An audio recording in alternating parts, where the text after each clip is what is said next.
अस्सलाम वालेकुम। सर्दियों की आमद है और ऐसा हो नहीं सकता कि शलजम गोश्त किसी घर में ना बने।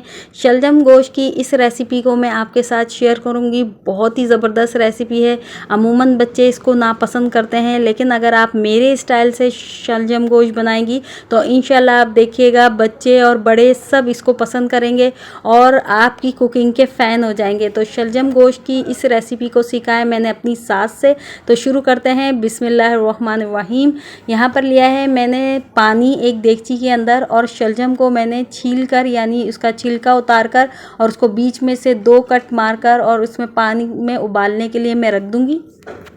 क्योंकि मैं ये रेसिपी चिकन में बना रही हूँ इसलिए इसको पहले से उबाल लेंगे। शलजम को 15 से 20 मिनट लगेंगे। एक देगची के अंदर मैंने आधा से पौना कप तेल ले लिया था, उसको गर्म किया और उसमें तकरीबन 1.5 कप जितनी प्याज मैं ऐड कर दूंगी, जिसको मैंने चॉप कर लिया था प्याज़ों को। और इसके बाद इसके अंदर डालूंगी कुछ खड़े गरम मसाले, जिसमें जाएगा 1 चाय का चम्मच ज़ीरा, आधा चाय का चम्मच जो है काली मिर्चें, आधा चाय का चम्मच लौंग, 1 दालचीनी और 1 बड़ी इलायची जो है काली बड़ी इलायची मैं इसके अंदर ऐड कर दूंगी।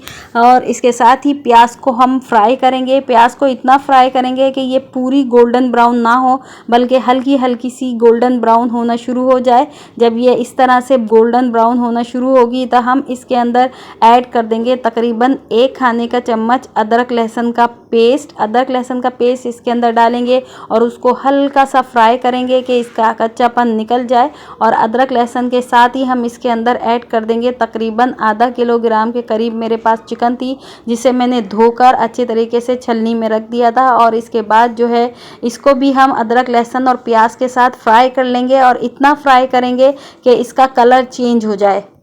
रेसिपी को स्किप नहीं कीजिएगा, लाइक शेयर एंड सब्सक्राइब कर दीजिएगा। बहुत ही ज़बरदस्त रेसिपी है। और जब ये फ्राई हो जाएगी यानी इसका कलर चेंज हो जाएगा तो 1 कप में यहाँ पर दही का इस्तेमाल करूँगी। दही इसमें ऐड कर दीजिए, 1 चाय का चम्मच नमक, 1 खाने का चम्मच ही इसमें लाल मिर्चों का पाउडर, 1 खाने का चम्मच धनिया पाउडर और आधा चाय का चम्मच इसमें जाएगा हल्दी पाउडर और 4-5 हरी मिर्चें डालूंगी। लेकिन इसके जो डंठल हैं वो नहीं निकालूंगी, सिर्फ ऐसे ही डाल देना है हरी मिर्चों को धोकर अच्छे तरीके से। और अच्छे तरीके से इसको मिक्स करने के बाद तो स्लो फ्लेम कर देंगे और स्लो फ्लेम के ऊपर ही हम चिकन को गलने के लिए रख देंगे दही के पानी के साथ। और चिकन अपना भी पानी छोड़ेगा, 10 से 15 मिनट के लिए गला लेंगे। और यहाँ पे शलजम भी 10 से 15 मिनट के अंदर जो है गल चुके हैं तकरीबन 90 to 95%। और यहाँ पर जो है गोश्त हमारा भुन चुका है और 10 से 15 मिनट के बाद गोश्त भी भुन चुका है। और गोश्त को अच्छे तरीके से प्याज़ों को मैश करते हुए हम मज़ीद भून लेंगे कि ऑयल सेपरेट हो जाए। और शलजम जो हमने गलाई थी वो पानी समेत हम इसके अंदर ऐड कर देंगे। पानी तकरीबन 1 से 1.5 कप मैंने बचा लिया था। आप जितना शोरवा पसंद करती हैं अपने चिकन के अंदर, शलजम गोश्त के अंदर, उतना ही पानी बचा लीजिए और उसमें ऐड कर दीजिएगा। तो यहाँ पर जो है हम दम पर रख देंगे तकरीबन मज़ीद 5 मिनट के लिए। 5 मिनट के बाद इसके अंदर फ्रेश हरा धनिया डालूंगी तकरीबन आधा कप और 1 चाय का चम्मच इसमें गरम मसाला पाउडर का ऐड कर दूंगी।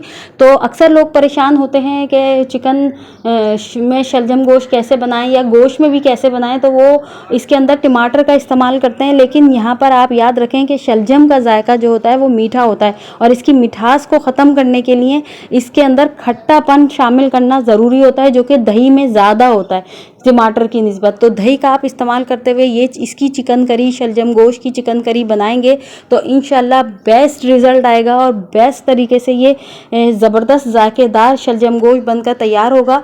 तो इसके साथ ही मुझे इजाज़त दीजिए। अल्लाह हाफिज़।